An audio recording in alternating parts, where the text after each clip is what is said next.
بالله من الشيطان الرجيم. بسم الله. الحمد لله رب العالمين. إياك نعبد وإياك نستعين. صراط الذين أنعمت عليهم غير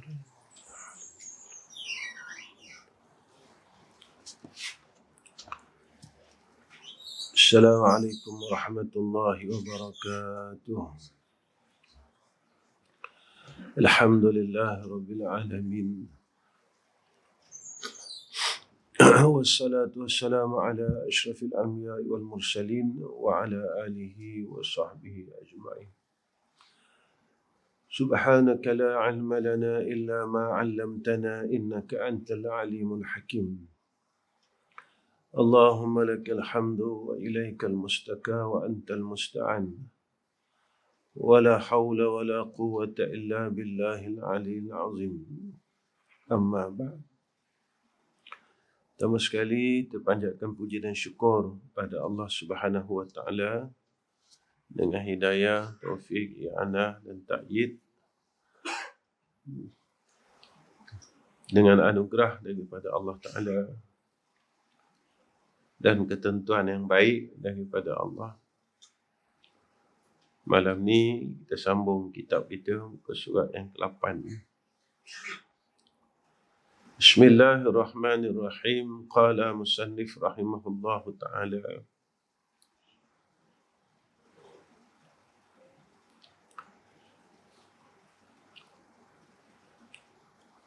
Dan Allah Ta'ala angkat taklif syarak pada engkau. Saya ulang balik sikit.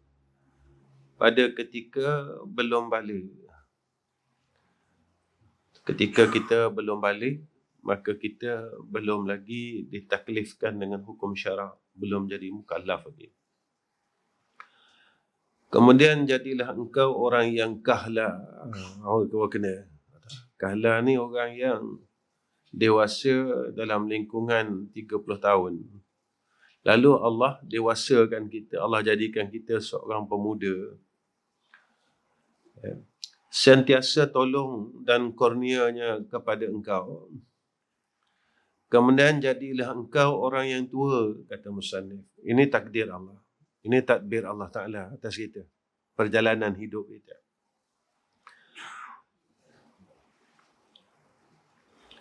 Kemudian berhadapan kau kepada Allah Ta'ala. Kemudian dibangkitkan kau pada hari kiamat. Dan berdiri engkau di padang mahsyar. Inilah musafir kita. Jangan lupa perjalanan musafir kita ni. Kita tak terhenti kat dalam dunia, tapi kita akan meneruskan musafir kita sehinggalah kita ni masuk ke dalam syurga Allah. Ini perjalanan kita, jangan lupa. Jangan kita menyangka bahawa hidup ini terhenti di sini. Tak.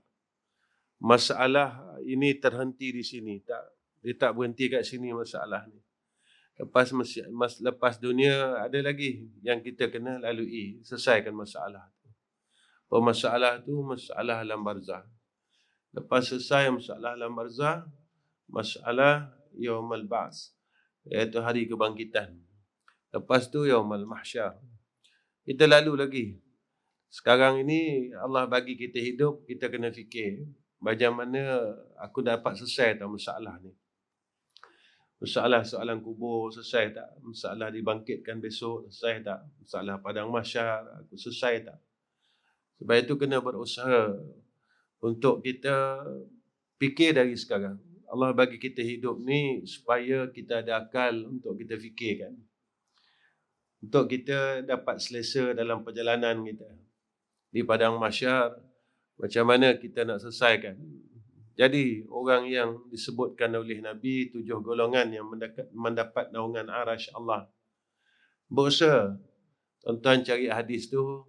Hadis 7 golongan yang mendapat naungan arasy Allah dan berusaha ke arah golongan-golongan itu. Ya, golongan yang mendapat naungan arasy tadi. Supaya di sana kita kurang masalah. Ya. Macam mana nak beratkan mizan? Kena fikir dari sekarang. Kena berusaha dari sekarang. Bila kita ada usaha daripada sekarang, kita selamat. Baru kita dalam keadaan yang selamat. Dunia ni, tuan-tuan, ada cerita dia. Akhirat ada cerita dia, kubur ada cerita dia, mahsyar ada cerita dia. Sebab itu, jalan cerita itu telah disiapkan oleh Allah Subhanahu Wa Taala. Kita sebagai hamba kena ada dua sifat. Kata ulama, dua beradik ini. Apa dia? Harap dan takwa. Cerita ni Allah dah selesaikan. Allah dah beritahu kita cerita ni. Kita sebagai hamba perlu apa kita buat? Kita kena ada harap, kita kena ada takwa. Macam besok, kita dah ada rancangan nak buat apa. Tapi kita tak tahu apa perancangan Allah. Jadi kita sebagai hamba berharap. Macam saya, tuan-tuan. Hari Senin saya nak balik ke rumah saya. Ini perancangan saya. Hari Senin saya nak balik. Ini perancangan saya. Tapi saya tak tahu takdir Allah. Saya boleh balik ke? Saya tak boleh balik ke? Saya sampai rumah ke? Saya tak sampai rumah ke? Saya tak tahu. Kita sebagai hamba perlu buat apa? Hari ini pula kita kena tahu hak kita. Ketika itu, bila kita ada perancangan, waktu tu ada pengharapan dan doa. Ya Allah, aku nak balik pada hari Senin ni. Selamatkan perjalanan aku. Sebab itu, bila kita melihat perkara ini, sebenarnya Allah didik kita supaya kita ni tak lupa tempat kita sebagai hamba Allah. Lepas itu saya, tiap-tiap kali saya nak keluar musafir, saya tak pernah tinggal lagi, tuan-tuan, sembahyang sunat musafir. Tak pernah tinggal lagi. Alhamdulillah. Syukur dengan Allah Subhanahu Wa Taala. Kalau saya tertinggal, saya akan rasa takut dalam musafir tu. Kenapa? Kerana tidak ada doa sebelum perjalanan saya. Sebab itu, kita sebagai hamba Allah, harap dan takut ini kena ada. Kalau dalam hidup, dalam takdir, apa yang kita takutkan? Iaitu, kita takut Allah kurniakan kepada kita takdir yang tak baik. Sebab itu, tuan-tuan, kita sebagai hamba kena ada pengharapan. Dan takwa ini dua beradik, dua sifat. Dua beradik ini tak boleh pisah. Kata ulama, dia suruh kita pegang, suruh kita jadi hamba Allah betul-betul. Jangan kita bertuhankan diri kita. Aku ada kereta yang bagus, kira selamat. Jangan. Aku ada duit yang banyak, aku boleh buat apa saja. Jangan. Jangan bertuhankan diri. Jangan bertuhankan harta. Jangan bertuhankan kekuatan. Jangan bertuhankan pengetahuan. Kita jangan lupa yang kita tidak akan mampu buat apa-apa tanpa pertolongan daripada Allah Subhanahu Wa Taala. Yang ini yang nak diingatkan, yang harus kita letak dalam jiwa kita, hati kita, roh kita. Sebab itu tatkala roh kita ini mula dipandang oleh Allah, maka kerja badan ini diterima oleh Allah. Tapi kalau roh ini tak dipandang oleh Allah, kerja badan kita ini tak diterima oleh Allah Ta'ala. Pertama tempat akan dipandang adalah kerja roh, kerja qalbun. Lepas tu semayang orang munafik ni Allah tak terima. Kerja badan dia cantik. Semayang, puasa. Tapi rohnya Allah tak terima. Qalbunnya Allah tak terima. Sebab kerja rohnya tak kena, tak tepat. Perbetulkan kerja roh. Lepas tu kalau kita dengar cerita Abdullah bin Ubay ni tadi, dia semayang. Ikut Nabi, semayang belakang Nabi, tuan-tuan. Kalau kita tengok pada zahirnya cantik lah. Memang cukup cantik. Tetapi rohnya tidak diterima oleh Allah Subhanahu Wa Taala kerana dia tidak membenarkan Allah dan tidak membenarkan Sayyidina Rasulina Muhammad sallallahu alaihi wasallam. Sebab itu, tuan-tuan, proses untuk kita jaga roh kita.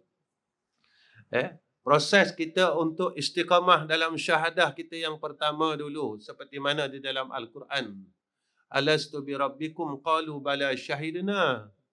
Adakah aku di Tuhan kamu? Kita semua jawab, ya, ya Allah. Ini syahadah kita yang pertama. Syahadah kita yang pertama. Sebab itu, kita jangan lupa tempat kita. Kenapa kita lupa? Sebab mula bila kita ada kurniaan daripada Allah, kita lupa. Kita ada ilmu, kita lupa. Yang tu kita rasa kita pandai. Kita ada harta, kita lupa. Yang tu kita rasa kita kaya. Kita lupa yang maha kaya ni Allah Ta'ala. Kita lupa yang bagi kita kaya ni Allah Ta'ala. Sebab dulu kita tak ada apa-apa. Tuan-tuan tanya orang alim, apakah dia daripada kecil dia alim? Tak. Saya bodoh, dia kata. Dia cerita kisah dia mengaji macam ni. Maka, menuntut ilmu dia itu adalah satu harapan, satu doa. Lalu Allah kurniakan dengan kesungguhan dia. Cerita kesungguhan ini adalah doa. Dia nak sangat, ya Allah, jadilah muliakan aku dengan kemuliaan ilmu. Tuan-tuan tanya orang kaya. Bukan dia lahir terus kaya, tuan-tuan.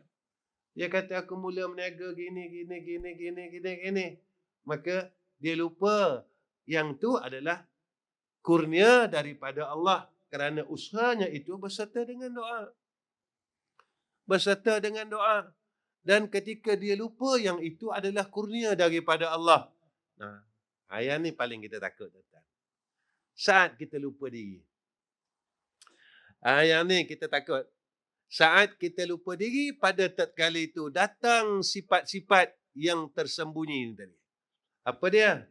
Datang sombong. Datang ujub. Maka ketika itu, kurnia itu menjadi kemurkaan daripada Allah. Menjadi asbab murkanya Allah atas kita.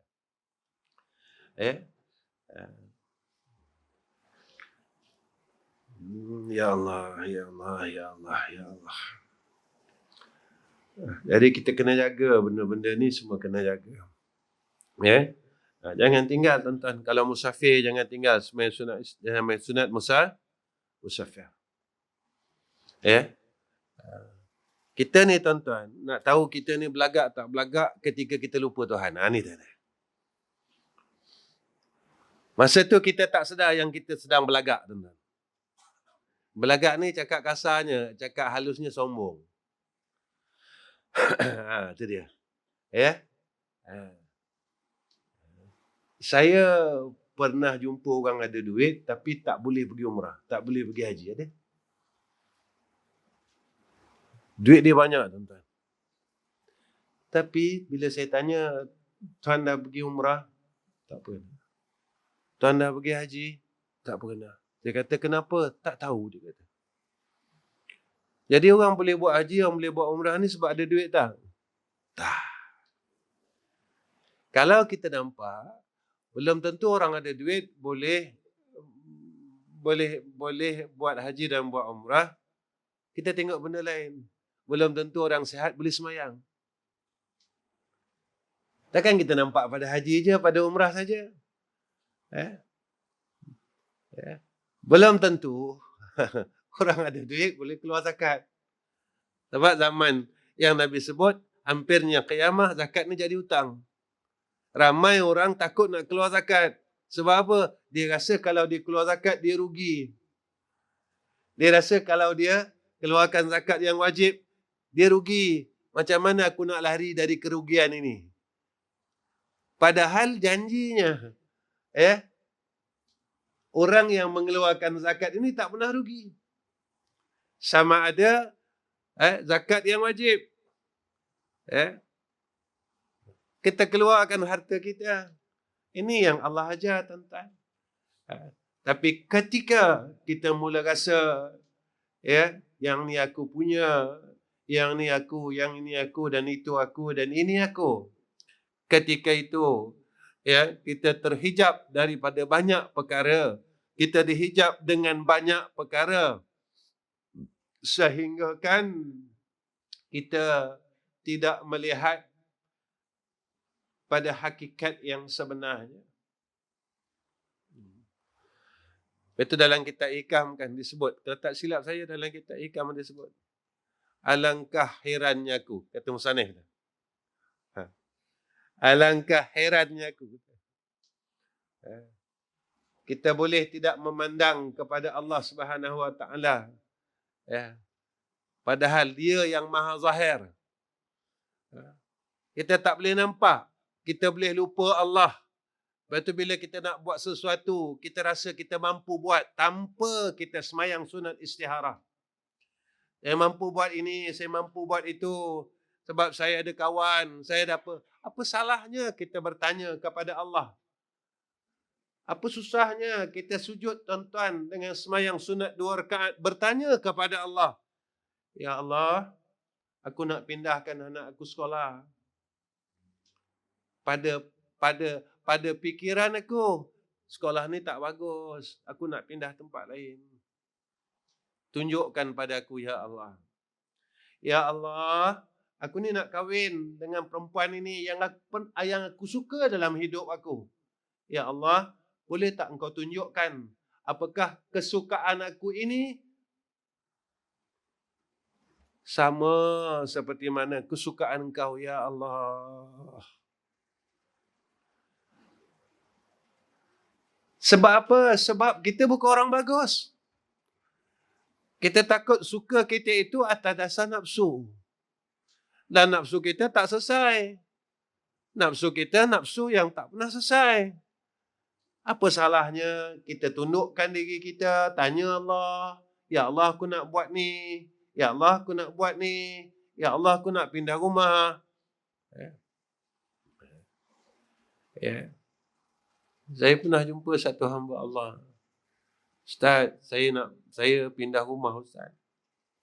Dulu rumah saya dekat dengan surau. Alhamdulillah saya dapat pergi. Saya banyak kali dapat selalu jadi jemaah surau. Ya. Tapi saya rasa saya nak pindah lebih dekat dengan masjid pula Ustaz. Tuan-tuan, apa yang terjadi? Dia lupa tanya Allah. Selepas ia pindah hampir kepada masjid, dia tak pernah tengok masjid. Menangis dia tuan-tuan.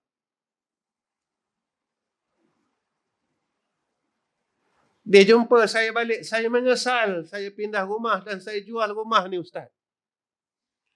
Saya cakap satu je. Saat kita membuat keputusan mengikut nafsu kita dan rasa kita yang belum beres. Dan kita terlupa yang kita ada Allah.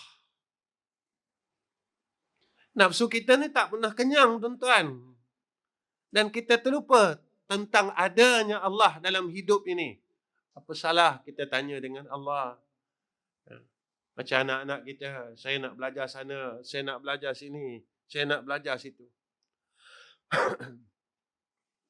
Saja saya nak kongsi pasal semayang sunat istikharah ni tuan-tuan.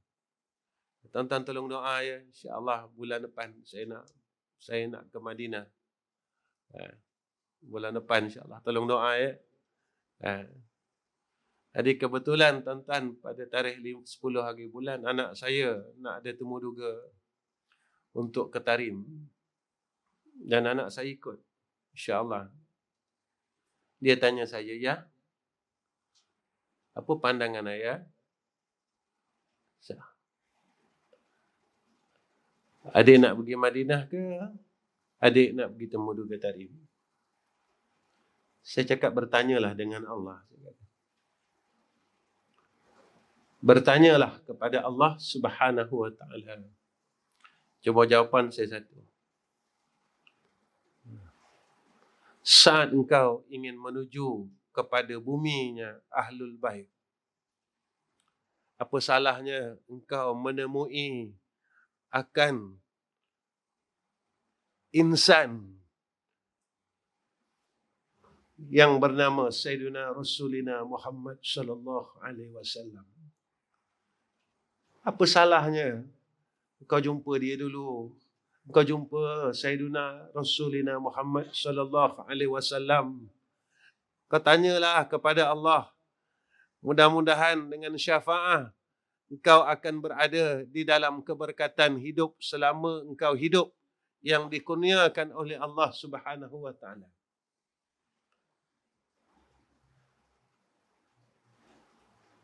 Apa salahnya kita tanya dengan Allah, kita tundukkan diri kita nak buat satu benda. Kita nak lakukan suatu perkara. Tuan-tuan, secara tidak sedar, kita ada sifat kesombongan dalam diri kita. Sombong yang terlalu halus. Sombong yang sampai kita tak nampak, ya Allah, aku ni masih sombong lagi. Ini yang kita takut, tuan-tuan. Cukup kita takut. Kita tak sedar yang kita sedang berlagak. Kita tak sedar yang kita sedang sombong. Ya. Tuan-tuan,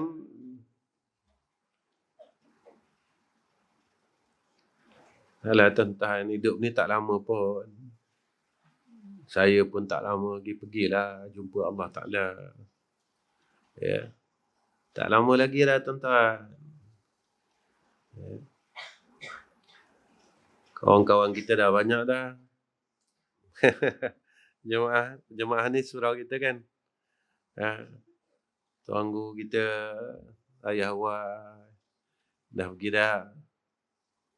Saya kalau datang surau ni, saya selalu terbayang-bayang. Tuan guru kita duduk tepi situ. Antara insan yang paling tawaduk yang saya pernah jumpa dalam hidup saya. Antara kisah memori yang saya tak pernah lupa, tuan-tuan. Tuan guru selepas daripada kuliah satu hari, dia lepas semayang, dia hadap lutut dengan saya, tuan-tuan. Masa tu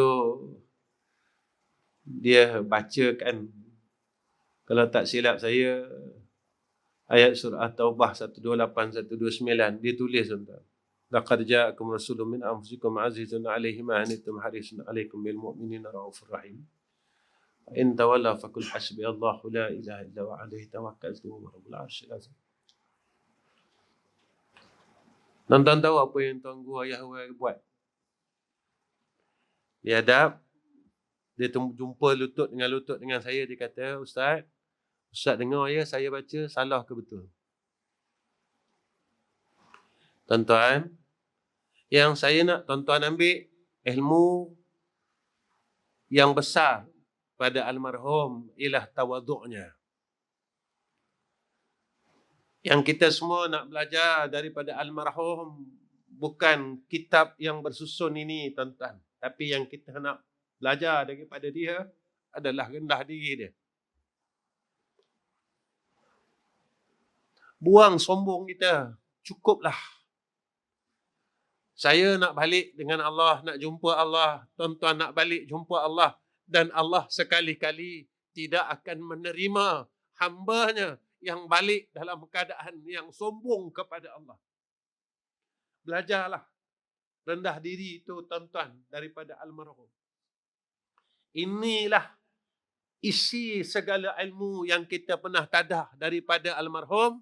Maka isinya yang ditunjukkan kepada kita adalah tawaduk, rendah diri kepada Allah, rendah diri, turun dan terus turun, kerana insan dan hamba yang merendah diri kepada Allah, kata Nabi sallallahu alaihi wasallam, tempatnya diangkat pada sisi Allah. Ini jemaah kita yang ramai pergi. Dia tunggu kita ni. Tunggu kita. Tunggu kita. Ya. Kita masih lagi sombong tak habis-habis, bongkar tak habis-habis, tak selesai-selesai. Bila nak selesainya sombong kita ni, tuan-tuan? Bila kita nak selesaikan sombong kita ni? Sampai bila? Sampai bila? Sampai bila? Besok dan berdiri engkau di padang mahsyar. Kemudian apabila selamat engkau daripada azabnya. Kalau lepaslah, tuan-tuan. Apabila, kata dia. Kemudian apabila, dia kata. Kita orang Melayu kata, bila selamat. Bila tak selamat, ni kena fikir. Aku selamat tak besok ni? Aku keluar tak dari neraka ni? Kalau kita sombong tak boleh buang, tak boleh keluar. Kalau ujub tak boleh buang, tak boleh keluar. Kalau kita tak boleh turunkan diri kita, kita rasa kita hebat, kita tak boleh keluar neraka. Tak boleh keluar tuan-tuan. Macam mana nak keluar? Ya. Saya baca Quran hari-hari, tapi kena buang sombong. Sebab sombong dalam neraka. Ya. Buang sombong dulu. Buang sombong dulu. Kita boleh rendah diri. Ya. Buang, buang, buang.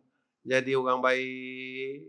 Ya. Itu yang selalu saya pesan. Kita mengaji ni bukan nak alim, tuan-tuan. Bukan nak alim. Ya. Kita mengaji ni nak jadi orang yang baik. Bukan kita nak megah dengan saya dah mengaji kitab ni guru saya ni, guru saya ni, guru saya ni. Jangan. Tak guna. Ya. Yang kita nak kita baik tak? Yang kita nak kita sedar diri tak? Yang kita nak kita tahu tak diri kita ni? Kita sedar tak siapa aku ni? Kita sedar diri kita ni macam mana? Aku ni salah tak? Aku dah keluar dari neraka tak? Aku boleh tak masuk syurga Allah? Ataupun aku tak boleh langsung masuk syurga Allah? Apa yang menghalang aku daripada untuk layak masuk syurga Allah? Kita tengok diri kita. Ya. Saya tuan-tuan banyak saya jumpa orang saya belajar. Banyak saya belajar. Ya. Imam kita Syekh Mesir ya. Imam kita Syekh Mesir. Ya. Mesir. Belajar dari dia tuan-tuan. Ya. Tuan-tuan nampak dia macam tu kan? Saya tak nampak alim dia. Tapi saya nampak tawaduk dia.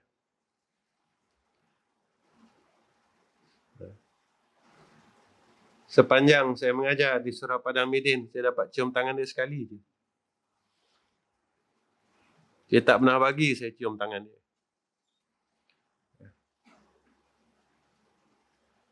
Saat saya boleh cium tangan dia sekali, tuan-tuan, dia beristighfar kepada Allah Subhanahu Wa Taala.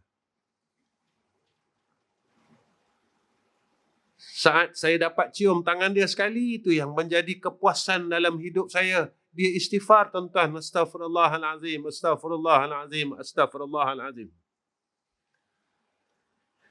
Yang kita nak belajar bukan taranum dia. Yang kita nak belajar bukan apa yang kita nampak, yang kita dengar. Yang kita nak belajar, tuan-tuan, sifat tawaduk yang kita tengok sendiri, yang kita rasakan sendiri. Inilah tempat orang alim yang disebutkan oleh ulama.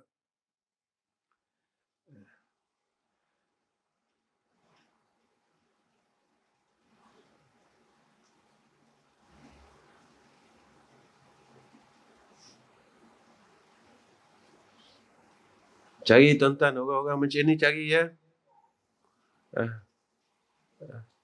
Jangan tunggu murid je susun kasut guru. Tuan-tuan kena cari guru yang susun kasut murid. Tuan-tuan jangan tunggu murid je belanja guru. Tuan-tuan kena cari guru yang dia berebut nak belanja murid dia.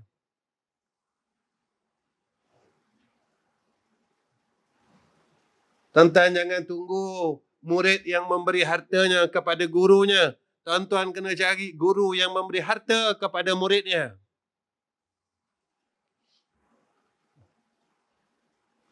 Tuan-tuan jangan tunggu guru yang mengajar muridnya. Tetapi tunggu dan tengok, cari guru yang boleh belajar daripada muridnya.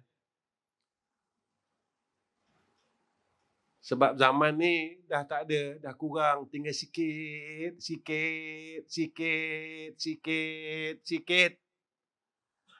Kenapa dah sikit? Sebab kita tak boleh jadi orang baik. Kita belajar macam tu juga. Belajar macam tu juga. Belajar macam tu juga. Apa guna kita belajar, tuan-tuan, bertahun-tahun? Kita belajar, tak jadi apa dalam hidup kita. Tak ubahkan apa-apa dalam diri kita. Apa yang kita dapat daripada apa yang kita buat? Tuan-tuan kalau hidup ni, tuan-tuan berniaga, tapi tak ada untung, tuan-tuan nak berniaga lagi tak? Tuan-tuan kata, buat apa berniaga dah? Saya ke laut pula lah. Kan? Macam tu lah. Kita mengaji 10 tahun, kita dapat apa? Kita dapat apa? Saya tengok diri saya, tuan-tuan tengok diri tuan-tuan. Dapat apa? Aku dapat apa ni? Aku dah jadi apa ni dalam hidup aku? Apa yang telah berubah di dalam diri aku? 10 tahun. Aku buka kitab, aku tutup kitab. Apa yang telah ubahkan kebaikan dalam hidup aku? Macam mana hubungan aku dengan Allah?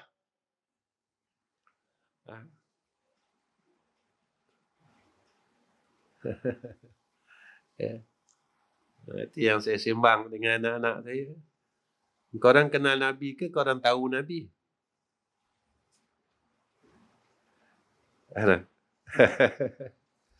Kenal Nabi ke tahu Nabi?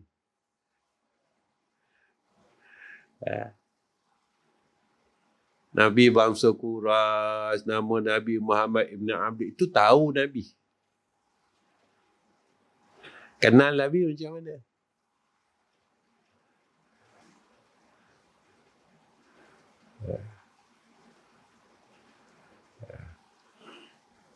Ada? Saya tahu almarhum ayah saya. Saya kenal ayah saya. Macam mana saya kenal ayah saya? Saya sayang dia.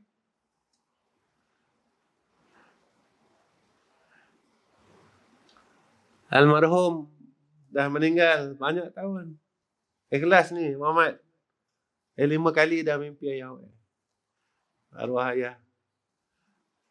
Panjang dia meninggal 5 kali tuan-tuan mimpi dia. Pagi tadi saya kuliah duha. Orang surau tanya saya pasal arwah Ustaz Murtada. Tuan-tuan kenal kan? Ustaz Murtada. Saya cerita sikit pasal dia malam ni.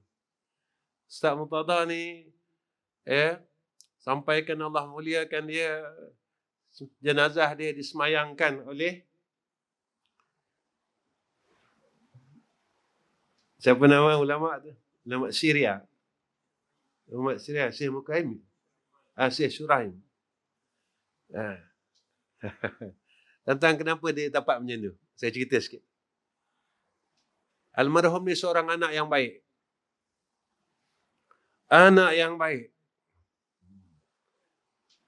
Dia tak pernah tinggalkan ayahnya, dan tak pernah tinggalkan ibunya, dan tak pernah tinggalkan adik-beradik dia. Tak pernah tinggal, tuan-tuan. Setiap hari dia akan selesaikan segala keperluan keluarganya, ayahnya, ibunya. Kalau saya cakap bohong, tuan-tuan tanya adik kepada almarhum Ustaz Yaakob Yusra. Baiknya tak baik saya ni cuma orang panggil ayah angkat aja, tuan-tuan. Dia nak beli tanah untuk buka madat ni, tuan-tuan, dia tanya saya boleh tak ya? Dia nak berhenti kerja, dia tanya saya, padahal dia orang alim, tuan-tuan. Ustaz Murtada ni alim lagi pada saya, almarhumnya lebih alim daripada saya. Dia tanya saya jawab apa? Saya kata, Murtada, untuk buat sesuatu perkara, jangan tinggalkan Allah, tanya Allah. Saya ringkas, tuan-tuan. Masa dia ICU lepas aksiden, saya nak pergi tengok dia, malam tu saya mimpi.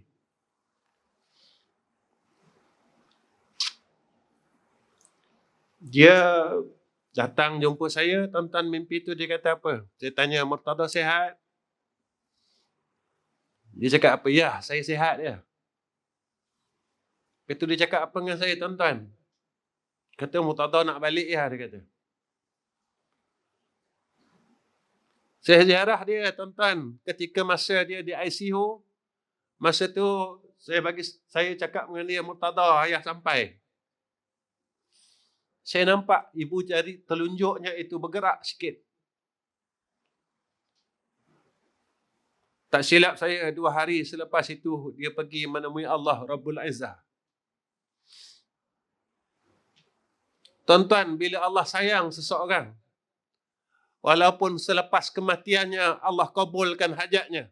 Apa yang saya nak cerita dengan tuan-tuan, kembalilah kepada Allah dan jangan tinggalkan Allah. Maka Allah Subhanahu wa ta'ala akan angkat tempat kita di dunia lagi. Masa hidupnya, tuan-tuan, dia pernah cakap dengan saya, ayah, kalaulah besok surau yang saya buat ini siap, ayahlah orang yang pertama yang akan bagi kuliah. Dan hajatnya pada masa dia hidup, tuan-tuan, tak sampai selepas kematiannya. Ia berlaku, tuan-tuan. Saya orang pertama selepas siap bangunan yang mula-mula sekali. Tuan-tuan, saya nak beritahu, kalau kita ni tak lupa Allah Ta'ala, Allah Ta'ala tak akan lupa kita.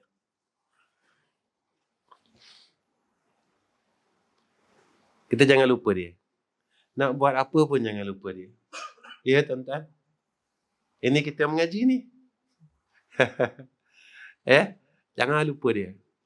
Tuan-tuan nak buat apa, jangan lupa dia. Ya? Allah tak lupa kita nanti. Allah tak tinggalkan kita nanti. Percayalah. Ya? Ingat tu. Saya kongsi cerita ni sebab saya nak bagi tahu tuan-tuan tentang kemuliaan amalan yang dia buat. Ya? Tuan-tuan nak tahu lagi apa kemuliaan dia, tanya keluarga dia. Saya cuma ayah angkat aja. Dia panggil saya ayah macam tu. Macam dia orang ni. Dia orang panggil saya ayah. Macam itulah, tuan-tuan. Ya, baik.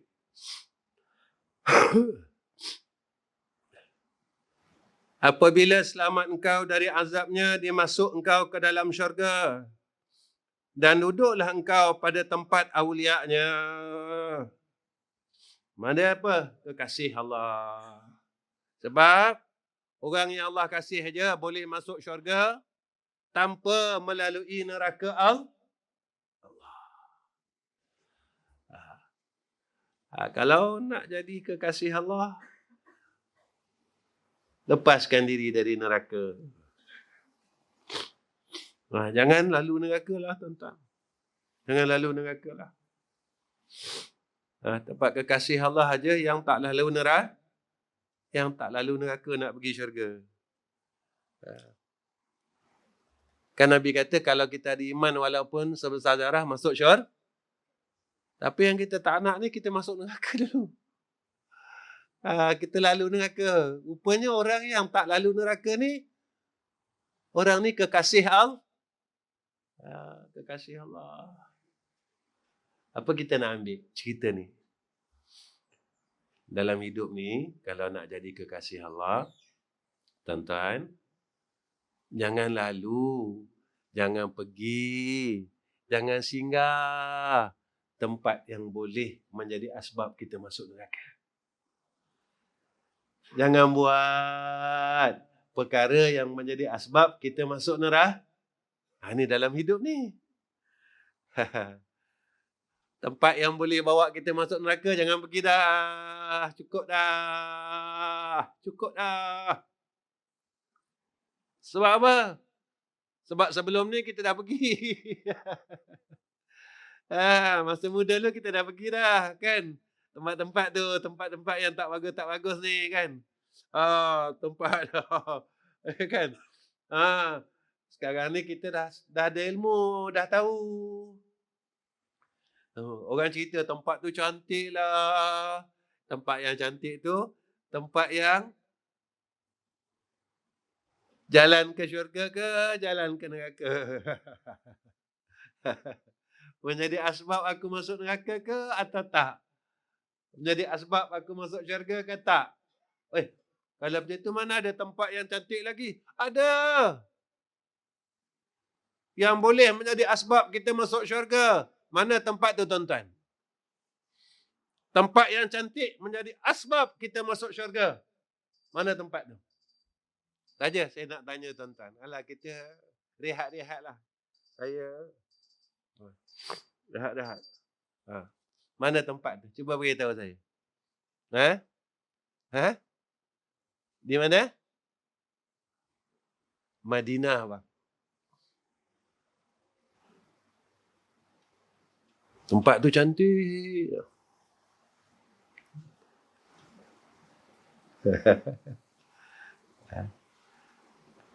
Itu malam ni saya nak serulah.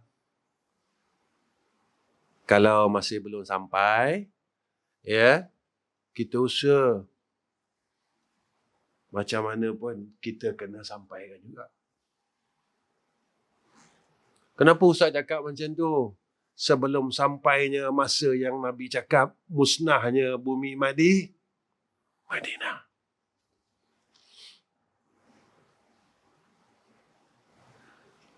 Kenapa nak sampai juga?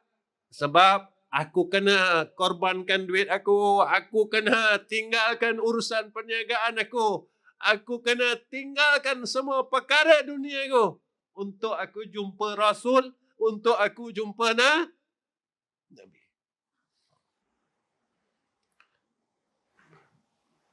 Tuan-tuan, kalau kita tak boleh korbankan duit kita sayang ke? Tahu lain, sayang lain. Tahu lain, kenal lain.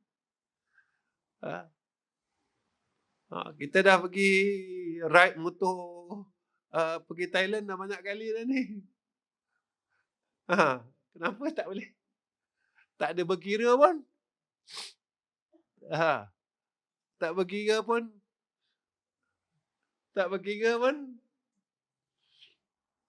Kenapa dengan Nabi kita berkira, tuan-tuan? Mahalah.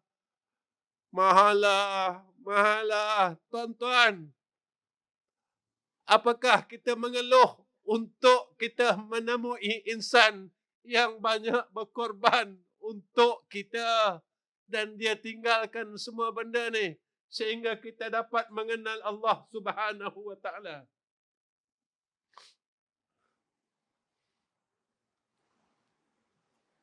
Apakah kita sanggup berkira kepada insan yang menunjukkan kita kepada Allah Rabbul Izzah?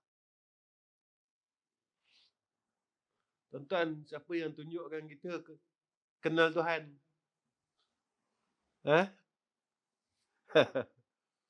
Siapa yang tunjuk kita kenal Tuhan? Nabi. Siapa yang tunjukkan kita semayang? Nabi.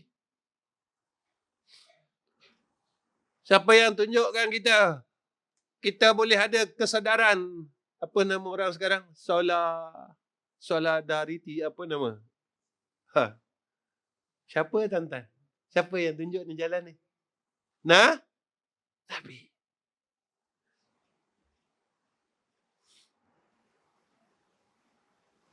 Nabi yang kenalkan kita semua benda ni.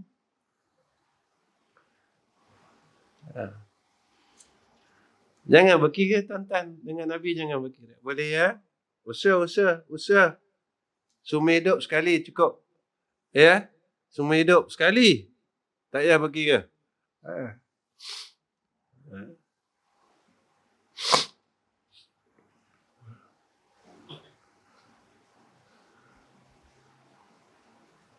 Baik.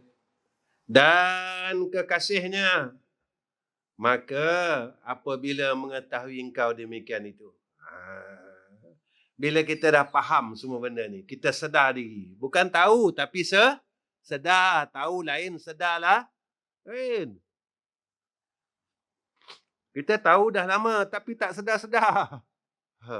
Bangun. Sedar. Tak sedar-sedar. Ya. Kita bukan tak tahu. Kan?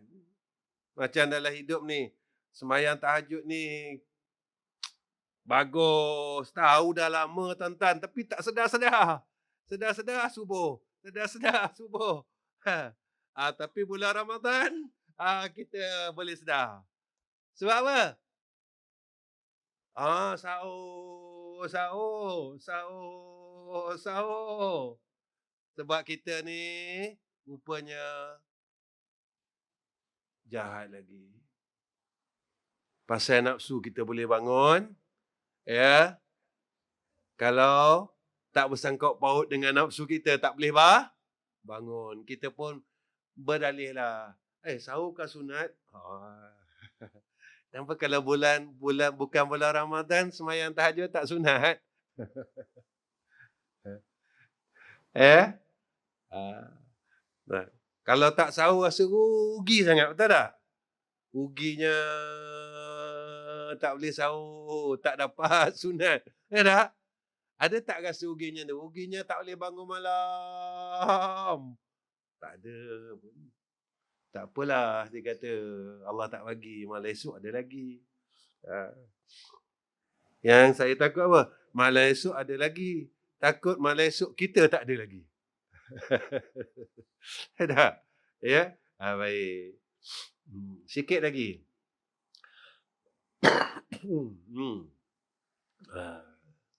Tapi saya rasa saya mati dululah pada tuan-tuan. Saya rasalah.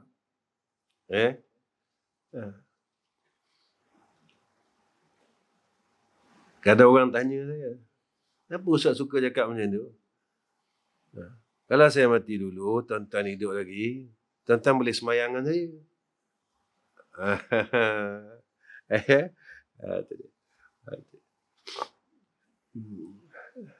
Baik.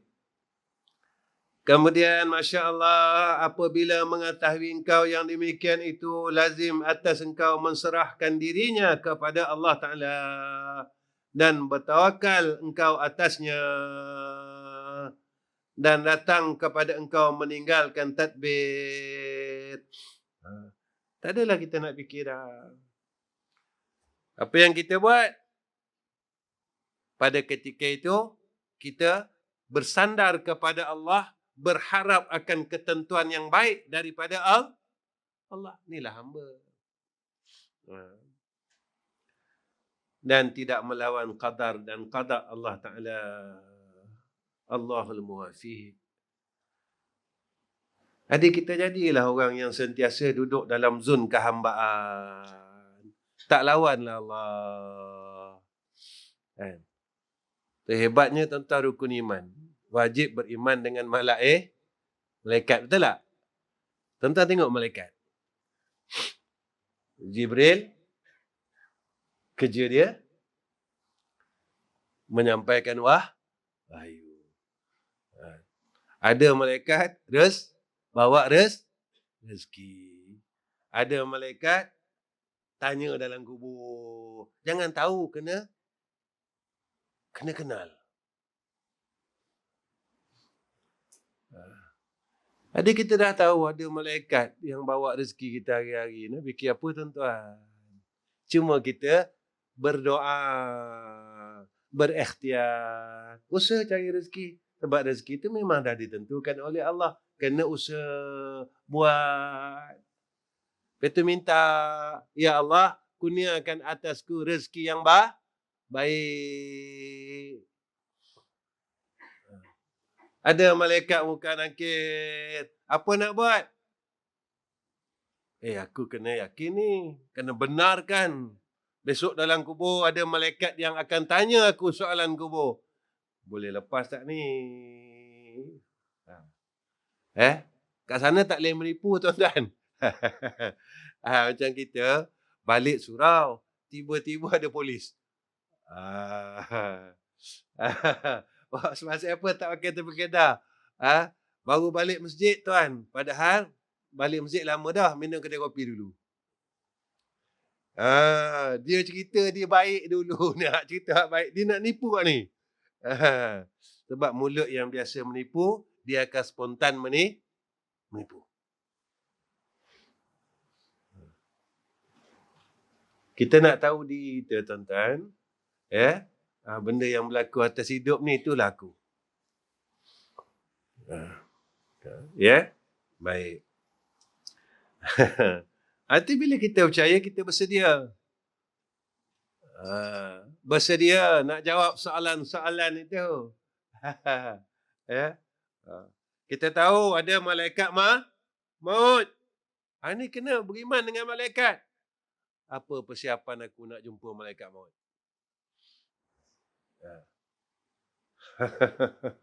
Inilah yang dikatakan kekasih Allah. Ini yang dikatakan iman yang tahqiq. Inilah baru betul. Usaha tuan-tuan. Saya usaha, tuan-tuan usaha. Ya. InsyaAllah ya. Baik. Setakat tu je tuan-tuan. Dan yang kedua, sebab dapat engkau meninggalkan tadbir itu. Ya. Baik. Setakat tu je.